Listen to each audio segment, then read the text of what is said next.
I'm back at the Medina Mansion after a year and a half. I bought this property last March and I have not set foot since then. And it's crazy because we've been doing a lot of improvements. We've added a ton of amenities. The thing about these Airbnb properties is it's a hospitality business. It's not just passive income. So we've had to put a lot of effort into coming up with ideas, executing those ideas, and in the meantime, having it fully operational with all of our cleaning, all of our turnover, all of our maintenance. But let's go through and see exactly what we've been up to. Okay, let's go. First room that I want to show you guys is the forest room. I love this room because of the custom wallpaper, but this room was completely empty when we bought it. So now we've turned it into the bunk room. One of the first things that we did was we ripped out all the old black carpet and put in this new carpet. All right, guys, this is our indoor event space. Used to be an indoor pool, actually. They filled it in. Now we can host weddings and events for up to 150 people. We modernized this area. We added new chandeliers, painted it a more modern color, and I'm really happy with the way that it turned out. Go check out this room. I've never seen this in person before, and I absolutely love it. We did like a dark peppercorn ceiling and modern chandeliers that look really cool, along with some really modern sconces, and honestly, the vibe in here is amazing. We're gonna head over to the octagon room. That's so cool. This is a mural that we had done. It's been over a year now, but I think that it turned out super cool. The goal was to make an Instagram wall, and I love it. Okay, this is a Cleveland room. This is actually where they used to store all the bunk beds.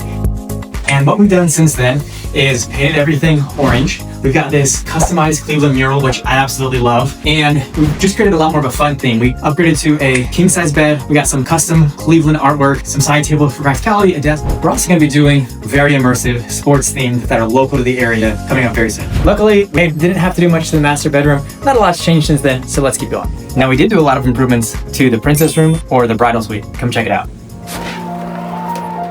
This room also used to have a bunk bed right here. We actually put that downstairs. We got a Murphy bed in order to expand the space so that when brides are getting ready, they'd have plenty of room to sit down, enjoy drinks, and converse. Now I'm super proud of my team for this. This is the hallway and the closet. Last time this was actually just a regular closet full of shelves. We ripped all of it out, put in custom shelving and LED light mirrors. In addition to that, we've gone through and added just some ambiance with some ivy and vines, as well as a mirror for getting ready. And then one more custom desk over here. This is my second favorite room in the house, the movie theater room. We painted all the walls super dark, all the ceilings super dark, got blackout curtains, as well as curtains all around the staircase so that you get a great movie watching experience. New theater style seating, as well as some fun custom artwork.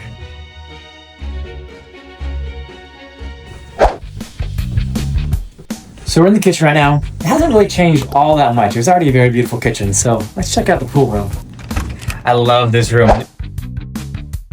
New pool table, dartboard, and then really moody dark green walls, painted ceiling. It makes this room very immersive and a lot of fun. I actually really love this bathroom. This is a very old school, outdated sink area. We didn't know what to do.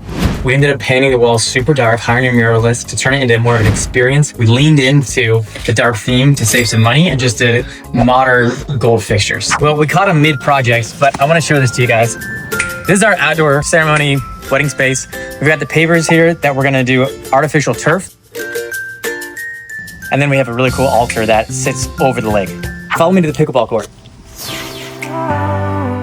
This was a raggedy old tennis court that the last owner had not done anything to. It had been untouched in about 40 years. So we've gone through and like re-flattened out the area, and we wanted to get some bright colors. We got multiple four squares and then 3 pickleball courts. Now, if I'm being honest, the pickleball court leaves a lot to be desired. We're just gonna have to use it in the meantime, but we're definitely gonna have to redo this. It was stuff that I did not notice until I came out here in person. But hey, that's all part of the process, and that's how you learn. Well, thanks for checking out the Medina Mansion. I'm excited to keep you guys posted with what we come with in the next 6 months.